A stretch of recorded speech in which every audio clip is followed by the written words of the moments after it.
This podcast is for educational purposes only. Please consult your doctor before changing any medical care.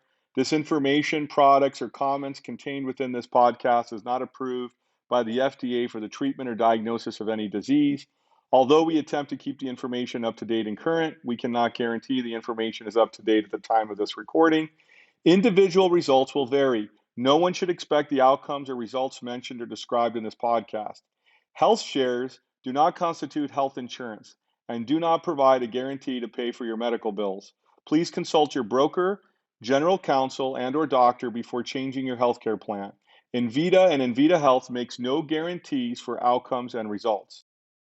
Thank you for joining us. I'm Dr. Dino Prato, founder and CEO of Envita Medical Centers, here with one of our lead medical directors, Dr. John Oertle. So today, John, we're going to go over a pancreatic cancer case. And I think what's important about this case is you'll see the patient's improving, but there's a lot of keynotes within this case that are important for people and others to watch on how to monitor the pancreatic cancer. Particularities on how precision makes a lot of difference in treating it, but also how to monitor it and watch it long-term, because you're looking for a series of responses to help lengthen quality of life and help a patient have a chance of remission. So this is great because pancreatic cancer has a very poor survival unless it's caught really early and a wonderful Whipple procedure is done to remove it, which isn't easy, and oftentimes not easy for patients to live with Whipples, depending on when they got it and how complex. So let's go ahead. I'm going to bring this up here so we can review this together. John, I'm going to let you go ahead and walk us through the case, and I'm going to bring up key points and questions as we go through this case. Go ahead. Excellent. Thank you, Dr. Prato. Appreciate it. You're absolutely correct. Pancreatic cancer, if you don't know, is one of the most difficult diseases to be able to live beyond 5 years on. It has got really poor prognosis for most people. And this is where, when you see some of these highlights when it comes to the case that we're going to be showing today, this is why it takes somebody that really understands immunotherapies, understands what we're doing with our pancreatic cancers, because you want to be able to actually make sure that you're seeing clearly the forest through the trees. Be able to really understand what's going on with each case, and specifically for pancreatic, when there's a lot going on with these cases, to be able to make sure that we're getting good results and that we're continuing to track those results and making sure that the patient is being well served. Okay, so this patient was a 71-year-old female. First thing it tells me is that and go back to the Whipple procedure. Whipple is a great procedure for pancreatic when it's localized, but it's also very difficult the older you are. The older, it's not an easy surgery. It's a very challenging surgery. You need the right surgeon, you need the right specialist, and even then you need it's a very challenging procedure to be able to recover from. And the older you are, the more challenging it is to be able to recover. Yeah, very much so. And you can see that there is a resection that can be very complicated of the entire gallbladder, bile duct, pancreatic tumor. Hopefully it's not the head, where the tumor can be reached correctly. Duodenum, there's a small part of the small intestine. It is a lot of junctions happening there. And if the Whipple procedure is not, able to capture everything or done correctly or at the right time, you can really be dealing with some really difficult cases. So that, what I mean? So it's not a easy case for people, because it depends for surgeons. It also depends on the skill of the surgeon, right? And also how early it's caught. There's a lot of parameters. So Whipple, though, can be curative, which is wonderful if you can get to it early enough. This patient here already had metastases and it was more advanced. So we'll go through that. So this patient would not be considered a candidate for Whipple, because she's got invasive ductal adenocarcinoma, which is the pancreatic cancer. And that cancer is already spread to elements of the lung, the liver, and lymph nodes. Meaning that, again, even if you go through a surgery, it's not going to be favorable, because you have these others spread already outside of the origin of where the cancer originated. So she ended up saying, she's looking at her results. She's seeing all the results that are out there and looking at the actual poor prognosis of pancreatic cancer. And she decided she wanted to be able to come receive precision testing and evaluations. And so we'll see what we found here.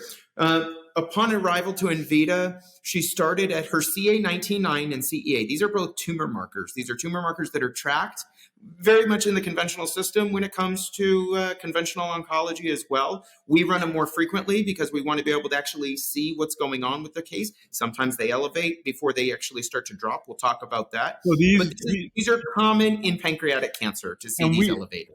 And we would consider this in our algorithms as a lagging indicator, not a leading indicator, right? Even though tumor markers are part of the puzzle, and so is imaging and how to read it correctly, this is a lagging indicator when we're monitoring patients and their outcomes. And I think this case is important because it discusses how to approach it and how to monitor it. So let's go on here, John. You're going to bring up the reason why it's a lagging indicator, just as a good example of it, because again, I kind of want to break this down. That CA at the beginning of 19-9, it stands for cancer antigen.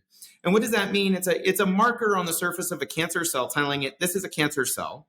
Okay, usually pancreatic. There's other cancers that CA19 presents with. But if you're killing off a lot of these cells, what's happening to these antigens? They're floating around in the bloodstream.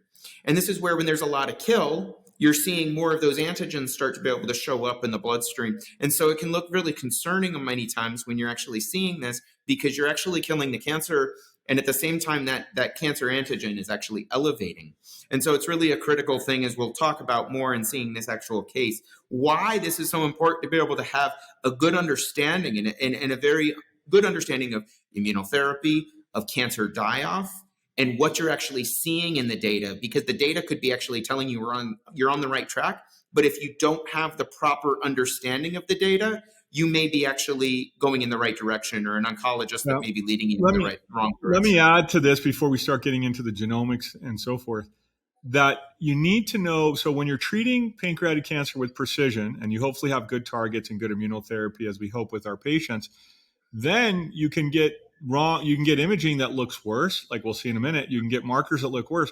And if you don't know what you're doing or looking at, you may stop treating the patient and then they regress instead of have the result that is available to them, right? With better resolution of the disease. So what we're saying is it's not just important to treat it, but understand how to monitor it, especially when you're using the things we're talking about here, particularly immunotherapy. So let's go along. We'll point those things out. I think that's why this case is an important one, because it shows about monitoring and understanding when you're using precision and immunotherapy, how things can be different. Okay, John. Okay, so this is the cancer DNA to this patient. Now, this is interesting because, as you're seeing on here, one of the worst allele mutations here is the allele fractionations is BRCA2. Okay, BRCA2 is a hereditary cancer gene. This is, so many times people have heard of BRCA2 in regards to breast cancer or maybe ovarian cancer. It's oftentimes related to your female-related cancers. This is pancreatic, mind you, and it can be present in pancreatic cancer. It's actually one of the most common forms of a hereditary gene that causes pancreatic cancer. And so it's a really critical thing to be able to look at precision, because this would have been missed if this individual did not receive a full genetic evaluation of the actual tumor type. Really important, because BRCA2 has specific biomarkers to be able to actually treat it a certain way. And we use our algorithms in how to be able to treat those BRCA2, whether it's breast cancer, whether it's ovarian cancer, or whether it's an individual that has pancreatic cancer just like this. So this is the point we're making, where these tumor markers wouldn't be found if you weren't doing genetic testing. And this, for the tumor, this is a very basic test in genomics. It's not even the advanced algorithms we run. It's like a red herring, because what you'll see oftentimes is most people do not have hereditary cancer risks like BRCA. It's not a high maybe 2% of the population, very low population percentage. So finding it is important in this particular case, and will give us clues to basically stop guessing at treating. Now, before we go into this a little further, I want to explain that when you're treating a pancreatic tumor, they have a very strong stromal barrier, like a ball that's protecting it. So even though you may want to give chemotherapy or whatever you're giving, it's very hard for it to penetrate these stromal barriers that can be resistant in pancreatic cancer. So it becomes really important to understand the anatomy of the tumor's resistance, and then look at, oh, here we got a very interesting 48.4%, pretty high marker there for BRCA2. It's giving us tools of guidance, right? And you can see some of these other markers here that also could have actionable targets or resistance as well. And so when we look at these markers, and these are only 4 because we can't put them all on the screen. There's a laundry list of markers that we run, and if you take a look, it's always hard to you can see that the markers in the tumors we run, and you actually see it on the website. There's a list of series of genomics and markers and mRNA, a whole series of things, immunological markers that we're looking at for every patient. And then we have our own proprietary algorithm to drug selection. So this doesn't just say, oh, okay, give this medicine. There's other components that go into it. I just want to lay that out as we go forward here, John. So and the other thing that I want to be able to discuss too is with that BRCA gene, really important that the actual children, because it's hereditary, get tested for it as well. So again, that's something that's standardly done when it's actually found. Many people don't run it for pancreatic cancer. It's important to be able to run your genomics for pancreatic cancer, as we're discussing. But again, it's also important that the actual family members get tested as well, because you could potentially pass that gene down and allowing your children to be able. You don't want to be guessing, especially with these types of very aggressive cancers. You need as much information as possible so you give the patient, by the grace of God, the best chance of responding, and then it's the way we deliver the medicine, and we'll talk about that here in a minute. So here you have a CT, right, of the abdomen, pelvis. Of the abdomen and the pelvis. So it doesn't actually identify those lung, chest that we were talking about, that there was involvement here. But this is a 3.2 centimeter mass, again, right there on the actual pancreas. And this is involving, then it's also lymph nodes that are littered throughout the course of that actual abdomen. And then you're also seeing the actual lesion, that 2 centimeter lesion, right on the actual, the liver as well. And so go on, we'll see this. That was the imaging before treatment. And she also had a lesion in her lung. We want to include that. She did. Yep, right? Correct. It was already spread. Exactly right. Okay. So here you have, go ahead. So we went through the treatment plan with her, because again, most times, and this is where with the extent of the disease, our doctors, again, recommended a 14-week treatment plan for this individual. This included our GTF chemotherapy. This is genetically targeted fractionated chemotherapy.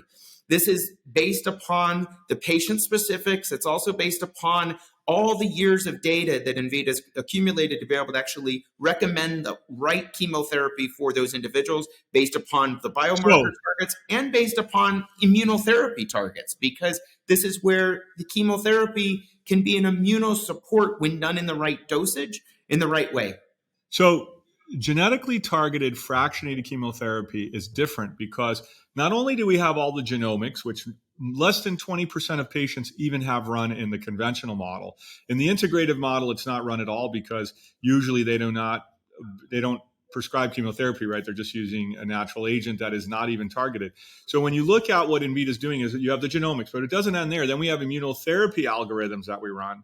And when we combine this medicine then can be delivered at maybe 10, 15, 20% with nanotechnology in addition to that sometimes, where we're giving really tiny doses. So why is this important? The quality of life of the patient is higher, and we see in our clinical experience the responses are so much better because they're targeted. So we don't have to damage the body by giving a shotgun chemotherapy, which is often the conventional model is an NCCN guideline. It's a textbook that everybody gets the same thing.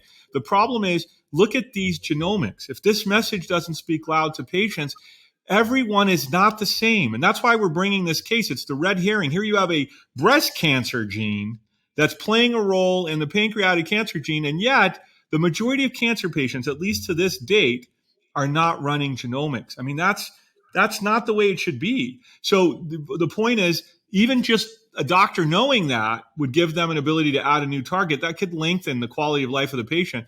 But we're going to take it to a whole nother level here. We'll talk about that in a minute. So now, because of that genetic targeting, we can give it at microdose and it opens the door for other therapies. Dr. Oertle, I'll let you continue. It opens the door of other things that can work in concert to really make 1 + 1 = 5 for this pancreatic cancer patient. Go ahead. Because it's not just delivered to be able to kill the cancer, it's delivered to be able to actually enhance other mechanisms that are going to also kill the cancer. This is a good example. Immunotherapy with a PARP inhibitor. So we delivered a PARP inhibitor. PARP inhibitors are given when there is a BRCA2 gene present. And this is one of the mechanisms that we have. Now, the thing is that there are conventional pharmaceutical PARP inhibitors that are approved for ovarian cancer with BRCA2 gene positivity. We also have, though, that there are natural occurring PARP inhibitors in nature, that these are the phytotherapeutics that are doing a similar mechanism. Now, what's also really, let's take it one level deeper, is that it's going to be able to act on that gene, but it also enhances the immunotherapy effect.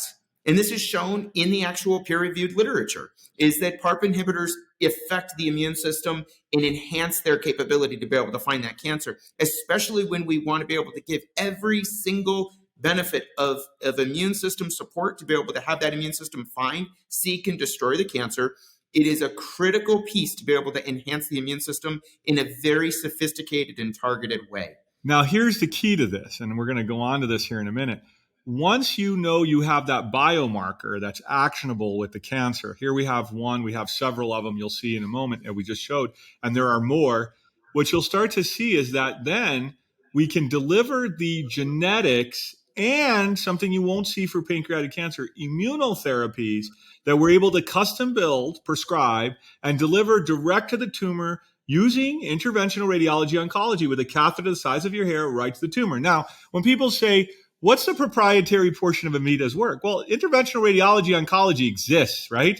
It exists, but not in this way where you have genetics, immunotherapy, drug algorithms that are targeted, and usually you do not have interventional radiology oncologists getting involved in treating all tumors. Or maybe it's liver, maybe it's certain little areas, but it's not at this level. And they're using a generic drug which will not be effective. In fact, in the literature, whether you in this chemo immuno precision injection, the reason we use the word chemo, because at times we're using chemotherapy, immuno, because we're creating an in situ, I mean, I always mispronounce that, but for years I like to use that word because it's more, but the in situ vaccine, it creates an immune system response at the tumor that sprays out the antigens so the rest of the immune system is able to recognize micrometastatic cells and create a systemic throughout the body immune response.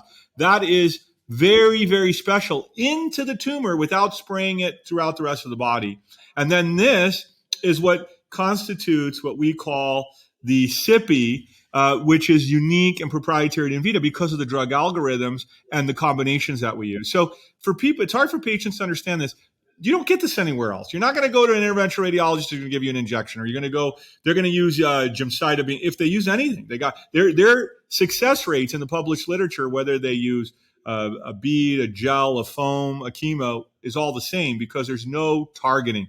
The secret, and I would like to say, I don't think it's much of a secret, but is the genetic targeting. And then it's the algorithm we use at Envita that creates the medicines that go into that area. That's what's unique. And I want to point that out because people say, well, this is using a catheter the size of your hair, that exists in interventional radiology. It's the medicines you're delivering that's everything. So I couldn't agree more. We see interventional radiologists and the work they do across the country. I've attended conferences, and we see a limit to what they're actually injecting, and it's based upon what is injected. There is the skill of the interventional radiologist to get to the tumors, and I think we have one of the best team of interventional radiologists that can get directly to these tumors in many of these cases. But it's a matter, and there's other interventional radiologists that are at other centers that have great skill set. But it really is what is injected into those areas. Well, and they're part. And just so I may add this, our interventional radiology team, right? We call them interventional radiology oncology, are part of a bigger cancer team. They're not in the conventional world of oncology. They will try phase 1, phase 2 of care, like the NCCN guidelines. Once you fail, then they might send you to a lot of other therapies. It might be interventional radiology to do a standard procedure, and they'll just refer you. There's no drug algorithm. There's no custom design. Our team is cohesive. It's 200 people that work under precision care, where the pharmacy and the doctor and the research, the data, the genomics are all talking to each other so that the medicine delivered is specialized for the patient. That is so important, because that will not happen. I'm going to say that. I've been around. I know the field well. It will not happen anywhere else. You might, where you're using this. Now, you might find a group that does, some genetic testing after you fail everything, but they're not going to use this. And this lady was very smart, because she figured out, I have a metastatic pancreatic. I need new or the latest technology. I can't use what's been used for the last 7 to 10 years, archaic. They don't have information. They're just, it's nowhere near. And most of the time in this type of case, this type of patient, they would do palliative care, probably would be my guess, right? From my years of experience, they do palliative care because she's not a Whipple. So this is why chemoimmunoprecision, the targeting, is everything. And then the adjuvant care that works on those inhibitors, John. So I'll have you continue, Dr. Lee, on the PARP inhibitors. There's adjuvants that are specific that actually will make those work even better in the published literature, peer-reviewed published literature. Yeah, these are phytotherapeutics or natural medicines that are actually working to be able to enhance the activity of the drugs. They're used to be able to enhance the actual activity of the chemotherapy selection and the immunotherapy selections that are a part of those algorithms. Let me talk about this for a minute in the algorithm, because we have a proprietary algorithm we built over many years, 2 decades. The important thing I want you to understand is that when you use natural agents, let's call it just alternative medicine, which is not what we do at Envita, a doctor can pick nice alternative medicines, but they actually may go against the chemo in the mechanism of action here. They may actually not work with the PARP, or they may not work in. So when Envita's algorithms are working, everything's aligning from immunotherapy to the actionable target to the conventional drug that might be off label because it needs to be based on the data. It's clear here, right? And then you have the integrative aid. All of this is lining up and customized when to deliver it, how to deliver it in proper combination, in concert with each other to produce the best outcome. Now, that is not easy because, yes, there's peer-reviewed literature that supports it, but there's also clinical experience. We've literally worked with many thousands of patients over the years, and that clinical experience comes in very importantly when you're dealing with these types of cases, because we are comfortable building these treatment plans. And I will put these up against, humbly, by the grace of God, any institution in the world. This type of targeting is not done in the conventional. It's not done in the alternative. And even when you have precision information, you still don't have the pharmacy to deliver it, and you don't have the interventional radiology to deliver. That's why you need all of these pieces to make it happen. And it makes what we do very, I think, very special. And the results speak for themselves. So let's continue. And there was supportive medication, smart drugs, all precision. Yeah, those other oral smart drugs based upon the precision targets, the other off-label use of other supportive medications are all being used in this case. Okay, so this is where we get to the data that's going on. So in this chart, what you're seeing, this is the actual CA 19-9, okay? And this is what we actually see. On the right of the screen, you'll actually see where the patient originally came on in. And what you're actually seeing here is that the 19-9 is actually increasing as we're going. We're having kill. We're seeing a die-off response of this 19-9, and it's actually elevating. It gets to the point of being able to be up to over 500, okay? This is, to a patient, and I want to just recognize this, to a patient, can look very scary, and I acknowledge that, and I understand that, and this is where, when you run it so frequently, you want to be able to understand that this can be die-off. Now, CEA is the same way as you're seeing. You're seeing an elevation in these actual tumor markers before it starts to drop. Now, when you actually start to see this, there's the peak. They're peaking at roughly around the same time. And now you're starting to be able to see a drop. Go back to that other slide. You'll see that same presentation. You see this? We're seeing this elevation of this actual, of the trend. And now we're starting to be able to see a dip, okay? This is where there's a lot of die-off And now we're starting to be able to see this true response. It's that lagging indicator. Now, one question for you, so this helps everybody. The patient's care is starting on the right and moving to the left, or it's starting on the left and moving to the right? This patient's care is starting on the right and moving towards the left. So it's gradually increasing, creates a nice spike, and then we start to see a drop. That's correct. During That's exactly care. Correct. Okay, Yep. because now I say this because if you're not in the field, if you're looking at this, oncologists won't run this frequently for the reason that they don't want to see all the noise in the middle. But we like the noise because in our STIG-4 scale or our short-term response, all this data gets calculated with much more information, circulating tumor cells, CT-free DNA, and we'll look at that here in a minute, and all of the other metabolomic, proteomic information, which tells us whether a patient is responding or not. And so we start to get confident as you look here at these two, that we're seeing, even though if you just looked at this, somewhere in the middle, you'd think the patient is getting worse. This data would be telling you they're getting worse, the treatment isn't working, but there's more information as we go. Let's take a look here. Here we're back at the genetic information. John, Dr. Oertle, I'll let you continue on this. I really like this kind of information. It's super helpful. So what you're seeing here, because I want to draw your attention to, because BRCA2 is hereditary gene, it doesn't change much. You're not seeing a huge change in that gene, but you are starting to see these actual changes within the other, the other tumor cell DNA that's becoming the other markers are more clinical in that sense, right? The BRCA2, because it's inherent. Most of these other genes you didn't get genetically, right? You weren't born with. The BRCA2 you were born with. So that's a different type of gene, but it gives you actionable data, but it doesn't shift. Like if you look at the other case histories, all the genes start to go down to zero, or the alleles. In this case, you're starting to see the others all dropping, but you're not seeing, right, the BRCA2 shift because it's a genetic gene, right? That's present. Correct.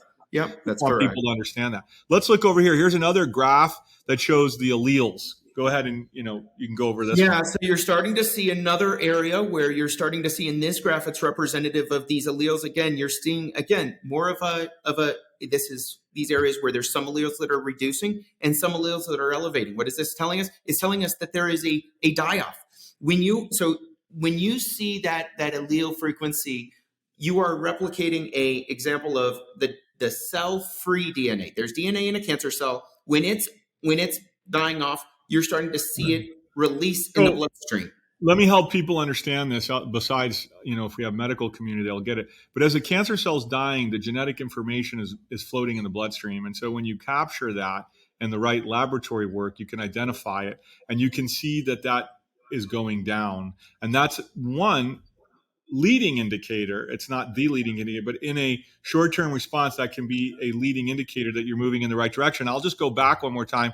And you can see, if you go through some of the other genes that were small in percentage, you can see some of their shifts here as well. Yep. Okay. Let me continue on. So we got it. So here's a picture of This is a picture of mid-treatment, okay? I want to show this to you because it's a critical image. What you're seeing is that this image is looking worse as a result of the actual increase in uptake of we call it a PET scan. It's a radioactive isotope. And you're seeing an increase because what happens with immunotherapy is that you can get more metabolic uptake. The images can look worse. And they can also look, let me just share this too, they can be in new areas because you have micrometastatic disease, single cells of the cancer that are floated to the other areas of the body where the immune system is picking it up, and you can start to be able to see it get worse as a result of this. Now, very important because this is a critical thing. It's called pseudo-progression, where on imaging, and this is before we've been doing immunotherapy for a little close to about 20 years now, where we're looking at this and understanding pseudoprogression because we understand the area where it can look worse before it starts to be able to get better. Finally, you have some radiologists who understand pseudoprogression, but they still don't fully get it because you can still have radiologists that look at this and they say, well, it looks worse than it did because they don't have the understanding clinically of what's going on with the patient. And so for a radiologist that's looking at just chemotherapy, that they're not going to get a pseudoprogression happening like this as far as actually increase in metabolic uptake because of the immune system having that actual to attack. your point, now because of the advent of immunotherapy is going to grow, it's going to be a pinnacle of oncology as we're already seeing it. You're seeing that physicians and the radiologists they're needing new scores. They're needing new ways to look at, right? There's a resist. We won't go into that. It's a little bit complicated, but the way that they look at imaging with immunotherapy, the criteria are changing so that they can give better information to the treating physician. In this case, if you were to look at this, you were to say the patient is getting worse, when in fact they're not. That's a pseudo fake progression. And if you don't have training in immunotherapy, we have lots of years of experience where we deploy natural killer dendritic cells that we build in our labs, in our international facility. We build this, in this case, we had the immune system we developed right into the tumor, and then it spreads to the body where the body's immune system turns on. And then we have many other immunotherapies. These immunotherapies can create this pseudo progression, but the patient. Now, why is this important? If your doctor or your oncologist or the hospital, I see this a lot more in a hospital setting, where the ER doc or whatever gets the patient and they're having some, a worsening of symptoms or something, and they see this image, they run it, they would be like, oh, this is a very bad cancer. This patient is dying. There's not much we can do. And they would start putting them on pain medications and literally helping them move into more of a hospice scenario. And that's very dangerous because this patient's actually responding, but it didn't have the advantage of a physician who understands immunotherapy. I say that because we've seen that before, and that's just because all doctors are not trained yet in the area of oncology and immunotherapy and how to properly monitor the progression. It's no fault of the physicians. It's just the technology is so slow, right? We've been doing this for a lot of years that we're always on the phone talking to doctors and sharing what we understand. And some of them get it, but it's just not there yet, right? Recognizing it isn't there. So let's go on here. This is now, the rest of the information we're going to see is in writing because some of the imaging was done away from our facility and we don't have it because the patient may have it with their other doctor, but we have the written reports. We haven't the full visual reports. And this is just recently done. I mean, this is an example of a patient. This is recently done. This is what we see. So when you actually are seeing the impression here of the recent PET CT that was recently done, what you'll see here is interval decrease in size and metabolic activity around the head of the pancreas. That's where the actual original cancer was originally at. What does that mean? It means that we're now reducing that amount of uptake. Means that this is improvement in disease process. Disease, number 2, disease in size and metabolic activity in the liver, in the lymph nodes that are surrounding that area in that abdomen have all decreased. The lymph nodes in the chest and in the apex of those lungs, they're all decreasing to be able to respond. Okay. Yeah. And so what you see here, everything is starting to be able to respond. Okay.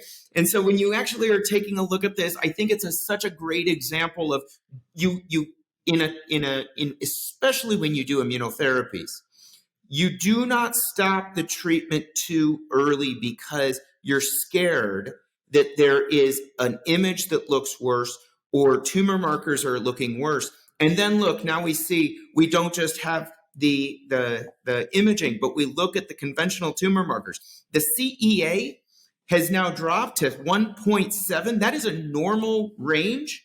And we also see, and this is the most recent, CA 19.9 down to 73. So if you go back to that scale, it's literally almost cut in half. The CA 19.9 was at 135, right? And the CEA cut. So you're basically, this patient is what we call responding. Now, let me go on here because we don't have additional slides. We will be continuing as we monitor the patient, and they will be coming in as they need to, continuing monitor until these numbers drop. Quality of life, response, quality of life. And this is where you can really see that it's managing, if I might say so, a traditionally extremely difficult to treat pancreatic cancer. Managing it over time, better response, longer management, better response, management. Now, the importance part of this is the compliance of the patient, because if the patient would, which we've seen happen before, they would come and let's say do a half of a protocol or a quarter for whatever reason. they're not going to see these responses. Or the follow-up care, they're not compliant to the recommendations we're making, then they're not going to see the total benefit of what's available. And that's why it's so important, as you're seeing these numbers improving, that everything is on track. And as you continue, look at that, the numbers start falling into range, the imaging starts falling into range. The patient had no surgery here. I mean, they had interventional radiology, oncology, direct to tumor, but there was no surgery, no harmful. Quality of life is great. They're able to provide care and manage it and get better and better as we keep responding to care is the goal as we work here. But now that we know that they have this predisposition to the BRCA2, we'll be moving those PARP. Now, here's the interesting thing. In the conventional model, you might just take a PARP drug and it'll have an effect. It may stop having an effect. But when you understand the combination of the right adjuvants based on our algorithms, we can help them respond more and ongoing and reduce the resistance because we're coming at it from multiple angles. So without confusing the patient here or whoever kind of as you guys are watching this is the proper way to monitor manage pancreatic cancer with immunotherapy, pancreatic cancer with genomic therapy, pancreatic cancer with the right targeting in the therapy makes a big difference. And that's not by any means typical in conventional care or in alternative care. That's why we say what Envita does is unique. It's precision. It's precision on all these fronts. Now we'll keep monitoring. We're expecting the numbers to get better. Imaging will slowly start looking better. If we go back to this image here, real quick, one of the reasons this is novel is because when you use high dose chemo, okay, you are not seeing this kind of pseudo progression on an image. You don't see this. You will either see, if you use high dose chemo, you will either see it start to be able to shrink or you will see it get worse. There's no difference. Because pseudo progression is involved when you start to see this kind of a response, when the immune system is intact and it's starting to respond to the disease process.